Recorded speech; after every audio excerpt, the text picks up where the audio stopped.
జయ జయ హే తెలంగాణ జననీ జయ కేతనం. మన కవి అందశ్రీ రచించిన ఈ గీతం తెలంగాణ ప్రజల అస్తిత్వానికి, పోరాట దీక్షకి, త్యాగాలకి మరియు విజయాలకి ప్రతీక. దీనిని మన రాష్ట్ర గీతంగా అధికారికంగా ప్రకటించి తెలంగాణ పోరాట యోధుల త్యాగాలను, ఆశయాల్ని గౌరవించుకున్నాం. తెలంగాణ తల్లి రూపుని అధికారికంగా గుర్తించి ఆ తల్లి విగ్రహాన్ని అత్యంత వైభవంగా రాష్ట్ర సచివాలయ ప్రాంగణంలో ప్రతిష్ఠించాం.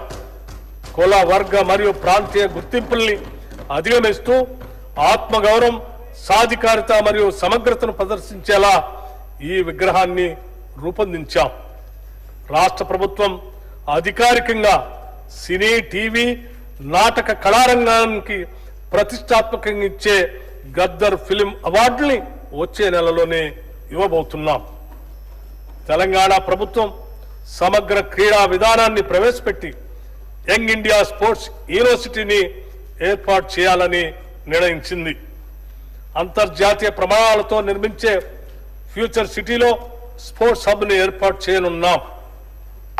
12 క్రీడల అకాడమీల్ని స్పోర్ట్స్ యూనివర్సిటీలో భాగంగా ఏర్పాటు చేస్తాం. అంతర్జాతీయ స్థాయి అధునాతన మౌలిక సదుపాయాలతో పాటు ఈ స్పోర్ట్స్ హబ్లో sports science centre, sports medicine సెంటర్లు కూడా అందుబాటులోకి రానున్నాయి. మన రాష్ట్రానికి చెందిన ప్రముఖ క్రికెట్ క్రీడాకారుడు మామత్